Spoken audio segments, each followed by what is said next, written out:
মাগো তোর আশার আভাস পেয়ে চামর দোলায় কাশের বনে, আশার পথে এই যে পাতা, সব হারাদের হৃদয় মনে।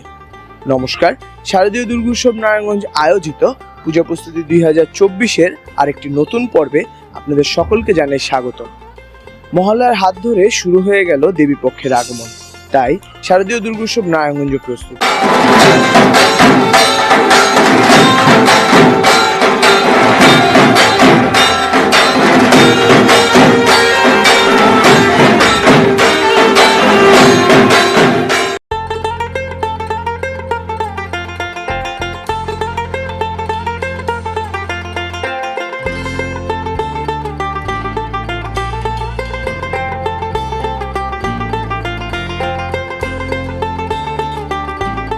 শ্রীগুরু রবিদাস সম্প্রদায়ের উদ্যোগে চাষারা রবিদাসপাড়া সার্বজনীন পূজা কমিটির দ্বিতীয় বৎসরের সাফল্যের পর এবছর ওনারা তৃতীয় বৎসরের পূজা আয়োজন করতে যাচ্ছে। প্রথমেই দর্শকদের উদ্দেশ্যে আপনাদের পরিচয়টা একটু জেনে নিতে চাচ্ছি। নমস্কার, আমি তপন কুমার রবিদাস। আমি চাষারা রবিদাসপাড়া পূজা কমিটিতে এই সাংগঠনিক সম্পাদক পদে নিয়োজিত আছি। আমি স্বপন রবিদাস, সাধারণ সম্পাদক, চাষারা রবিদাসপাড়া সার্বজনীন পূজা কমিটি। আমি রিপন রবিদাস, চাষারা রবিদাসপাড়া সার্বজনীন পূজা কমিটি কোষাধ্যক্ষ। আমি স্বপন রবিদাস, এই পূজা কমিটির একটা সদস্য। নমস্কার দাদা, আমি সহ সাধারণ সম্পাদক হৃদয় রবিদাস, চাষারা রবিদাসপাড়া সার্বজনীন পূজা কমিটি। এই পর্যায়ে আমরা একটু আমাদের দর্শকদের উদ্দেশ্যে আপনার কাছ থেকে জেনে নিতে চাচ্ছি, আপনাদের এই পূজার শুরুটা কিভাবে হয়? আমাদের অনেক দিনে একটি স্বপ্ন ছিল, এলাকার প্রত্যেকটা মানুষেরই একটি স্বপ্ন ছিল যে আমাদের এলাকায় একটি দুর্গাপূজা হবে। সেই ধারাবাহিকতা বজায় রেখে আমরা কালী পূজা বিগত অনেক বছর ধরে যাবত করে আসছি, সরস্বতী পূজা করে আসছি, কিন্তু দুর্গাপূজাটা আমাদের মহল্লা হয়নি। তো 2 বছর আগে আমাদের এই বড় ভাই কিংবা আমাদের যারাই আছে আমাদের গার্জেন, তাদের সাথে কথা বলে আমরা একটি উদ্যোগ নেই যে আমরা এবছর দুর্গাপুজো করব। তো আমাদের দুর্গাপুজো করার ইচ্ছেটা অনেক আগে থেকেই ছিল। তো বিগত 2 বছর আগে আমাদের একটি কমিটি করি নতুনভাবে, ওই ধারাবাহিকতায় আজকের এই তৃতীয় বছরের পূজা। আমরা সবাই একসাথেই আছি, আগের মতনই আছি, আমাদের আগের কমিটি এখনও পুজো করছে এবং আগামী দিনও তো আমরা এইভাবে পুজো চালিয়ে যেতে চাই। কতজন সদস্যবৃন্দ নিয়ে আপনাদের এই কমিটি গঠন করা হয়েছে? আমাদের মোটামুটি 51 সদস্যের একটি কমিটি আছে এবং মহল্লার সবাই কমিটি দিয়ে আছে, এভাবে 51 সদস্যের একটি কমিটি আছে। যেহেতু এবছর আপনারা মায়ের তৃতীয়তম পূজা আয়োজন করতে যাচ্ছেন, সুতরাং মায়ের পূজার আগমনের প্রস্তুতির কাজ আপনারা কবে থেকে শুরু করেছেন? আমরা মায়ের আগমনের কাজ 2 মাস আগে থেকে শুরু করেছি, আমাদের কাজ প্রায় শেষের দিকেই আছে। কবে নাগাদ আপনারা আপনাদের মণ্ডপটি দর্শকদের উদ্দেশ্যে খুলে দিবেন? আমরা আশা করি মায়ের মণ্ডপ সজ্জার কাজ শেষের দিকেই আছে, আমরা ষষ্ঠী থেকেই মায়ের মণ্ডপটি উন্মুক্ত করে দেব সবার জন্য। এবছর আপনাদের প্রতিমা শিল্পী হিসেবে কে নিয়োজিত রয়েছে? আমাদের প্রতিমা শিল্পী হিসেবে নিয়োজিত আছেন তারকদা, দেব আখড়া, নারায়ণগঞ্জ। কত বছর যাবত আপনারা এই প্রতিমা শিল্পীর কাছ থেকে আপনাদের প্রতিমা তৈরি করছেন? আমরা বিগত 2 বছর ধরে তারকদা থেকে প্রতিমা নিয়ে যাচ্ছি, আর মোটামুটি আমরা আগামীতেও আশাবাদী আছি।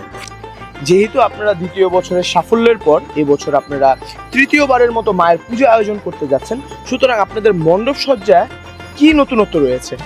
আসলে বিশেষ করে এবার দেখা যায় দেশের সার্বিক পরিস্থিতির কারণে আমাদের ওইরকম কোনো আর কি বিশেষত্ব থাকছে না। আশা করছি যতটুকু আয়োজন করব দর্শকদের জন্য সন্তুষ্ট হবে। প্রতি বছর আমরা আপনাদের মণ্ডপে একটি থিমের আয়োজন দেখে থাকি, সুতরাং এবছর আর কি আমাদের দর্শকবৃন্দ আপনাদের থিমের আয়োজন দেখে থাকবে? না, দেশের পরিস্থিতি যেহেতু খারাপ, তো এই বছর আর কি সেই নাটিকাটি আর কি তুলে ধরবো না আমাদের মণ্ডপে। আশা করছি যে দেশের সার্বিক পরিস্থিতি যদি স্বাভাবিক হয়ে যায়, আগামী বছর আবার মায়ের আশীর্বাদে সবকিছুই ঠিক হয়ে যাবে আর কি। যেহেতু আমরা সকলেই জানি প্রতিমা শিল্পীর পাশাপাশি অলংকার শিল্পীর একটি বিশেষ মাহাত্ম্য রয়েছে মাকে ফুটিয়ে তোলার জন্য, সুতরাং এবছর আপনারা অলংকার শিল্পী হিসেবে কাকে নিয়োজিত করেছেন? আমরা এবছর এই অলংকার শিল্পী হিসেবে নিয়েছি তাপস মণ্ডল দাদা, এই সাকরিবাজার ঢাকা।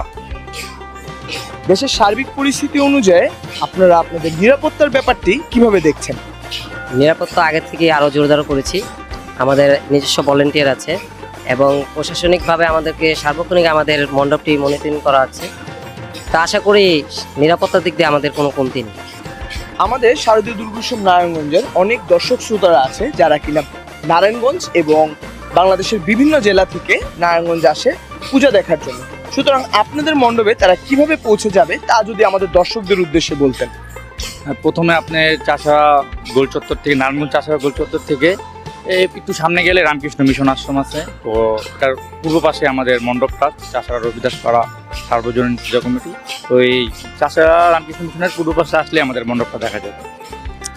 শারদীয় দুর্গোৎসব নারায়ণগঞ্জের মাধ্যমে আমাদের দর্শক শ্রোতাদের জন্য যদি আপনারা কিছু বলার থাকে। অসংখ্য ধন্যবাদ শারদীয় দুর্গোৎসব নারায়ণগঞ্জ পরিবারকে।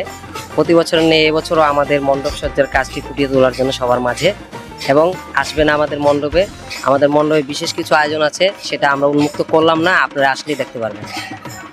সবাইকে শারদীয় দুর্গোৎসবের শুভেচ্ছা। ধন্যবাদ জানাই আমাদের এই নারায়ণগঞ্জের শারদীয় দুর্গোৎসব এই নারায়ণগঞ্জ পরিবারকে অনেক ধন্যবাদ জানাই। অসংখ্য ধন্যবাদ শারদীয় দুর্গোৎসব নারায়ণগঞ্জ পরিবারকে। প্রতিবারের মতো এবারও আর কি নারায়ণগঞ্জের প্রত্যেকটি পূজা মণ্ডপের পূজা প্রস্তুতিগুলো তুলে ধরার জন্য, এবং আশা করি সকল দর্শনার্থীদেরকে আমাদের শারদীয় শুভেচ্ছা। সকলে আসবেন আমাদের পূজা মণ্ডপে, উপভোগ করবেন। আশা করছি সকলেরই ভালো লাগবে আমাদের এবছরের পূজার আয়োজন। সবাইকে দুর্গাপূজার শারদীয় শুভেচ্ছা। শারদীয় দুর্গোৎসব নারায়ণগঞ্জের মাধ্যমে আমরা প্রতিটি দর্শককে আমন্ত্রণ জানাচ্ছি আমাদের পুজো মণ্ডপ পরিদর্শন করার জন্য। ধন্যবাদ সকলকে।